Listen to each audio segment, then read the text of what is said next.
Hello everyone! Today I'm going to talk to you about the voting system, but more specifically, a few different types of voting and how those votes are counted. When talking about voting in the United States, most people know the basics, but the majority of people don't know the behind the scenes of the voting system. First, I'm going to talk to you a little bit about the basics of the voting system and a little bit of the history. Voting had been a privilege that only white males were allowed to participate in until 1870, when African American males were given the right to vote through the 15th Amendment. In 1965, the Voting Rights Act, signed by President Lyndon Johnson, made sure there wasn't a barrier between local and state governments in the South enforcing this rule. In 1920, women were now allowed to vote and they had the same voting rights as men did. These instances were big in our country's history because it showed that the country is starting to change and the thought of the people living in the country are starting to change. Next, I'm going to explain 3 different types of voting and how they are counted. The first one I would like to talk about is paper ballots, what they are, and how they are counted. Paper ballots are exactly what they sound like. They are the same thing as the electronic ballot, in which they have all the candidates for a particular position listed, but instead of the choices being on a computer or a monitor, they are on paper. The way they are counted up is by a person or manually.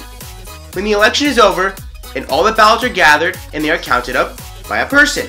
Of course, with these votes being counted up by a person, not by computer, there's a lot of room for error. The officials could mess up something, like miscount or even lose a ballot. With computers, there's less of a chance of errors, while with people counting them up, errors are more common. Next up is punch card ballots. For punch card ballots, the ballots are given with a hole puncher, and the voter punches a hole in the card for who they want elected. 2 common types of punch cards are the Vote-O-Matic and the data vote card. With the Vote-O-Matic card, the locations at which holes may be punched to indicate votes are each assigned numbers. So the name isn't on the actual card, it's just a number that you punch the hole by.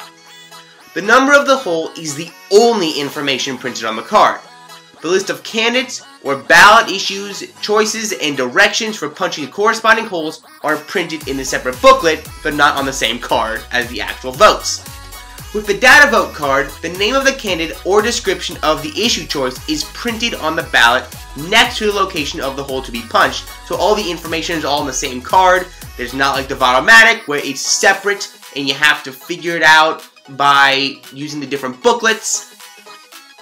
When punch card ballots are used, election officials open each ballot box, manually counting the number of the ballots cast and run the ballots through a mechanical punch card reader. So instead of just counting them up, they actually put them through a reader to see how many people voted for one specific person. Software in the card reader records the votes in each race and prints out the totals, so you could say it's kind of like a receipt. Most problems occur when the ballot cards stick together while being run through the card reader. The reader malfunctions or the ballot has been damaged by the voter. In extreme cases, the election judge can order the ballots to be read manually. Last is electronic voting, which is used more often than punch card and paper ballots. I'm sure everyone knows that with electronic, the voter goes up to the monitor and selects who he or she wants to be elected. Electronic voting is used widely over the US in all elections, whether it's for governor or if it's for the United States president. Now, how are they counted up? With these fully computerized voting systems, including optical scan and direct recording electronic systems, the vote totals may be transmitted automatically to the central counting facility, but most of the time they are counted up electronically as the election goes on. What happens if a vote needs to be recounted though?